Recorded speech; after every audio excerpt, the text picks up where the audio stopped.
Hey everyone, welcome back to another recap podcast from SNXweave, where we give quick weekly recaps of news and important updates from the previous week from the Spartan Council and core contributors, as well as discuss what the Grants Council and ambassadors are up to, so let's get started.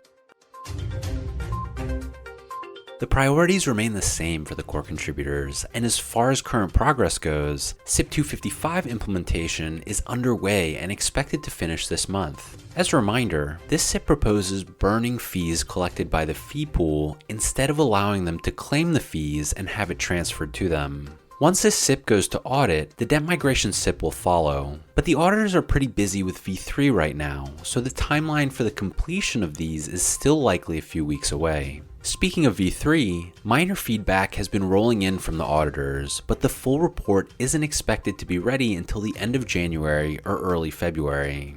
The CCs are focused on getting the spot market code as far along as possible, and notice that their goal right now is to get a full V3 system up on testnet to make sure everything is working properly, even if the code isn't finalized. On the Perps V2 side, the team is preparing for the first patch release this week based on feedback from the alpha. Some bugs were identified in the alpha, and the release to correct them should be on testnet shortly. Leo will also be presenting a SIP that covers all of the bug fixes. We've said everything is still on track for Perps V2, and they're hoping to have support for all the Perps V1 markets towards the end of the month. The current recommendation is to hold off on adding the remaining V1 markets until all of the bugs have been addressed, some of which could cause orders not to go through. Work is also being done to ensure L1 multisigs can vote using V3GM, which was an issue in the last election. Terabella suggested adding the Treasury Council to the Spartan Council calls since there was a recent suggestion to direct some fees towards front ends, and the Treasury Council should be part of that conversation.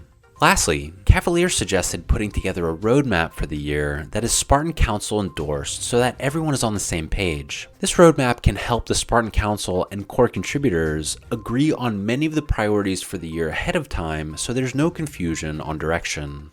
In Ambassador Council updates, the team had their first meeting of the new Epic last week. They welcomed their newest member, Moneyman Doug, to the ambassadors and showed him the ropes. The team discussed future Spartan spaces and are currently in the process of compiling a list. As far as their governance updates go, Matt and Doug are currently both running for Optimism's new Grants Council. The team then discussed how they plan to vote for the protocol self-delegations. Mojo reached out to Lyra, D-Hedge, and Thales, and Kevin reached out to Quenta, while Matt reached out to Polynomial for self-delegation. Lastly, the team also did some Euler and Gearbox voting this past week, and Master Mojo got selected as an Optimism bag holder and will represent Synthetics and the ambassadors proudly. And that's it for today's updates. Be sure to check out our weekly recap blog post, share this podcast link, and let us know what you think and what you'd like to hear more about from SNXweave. Thanks for listening.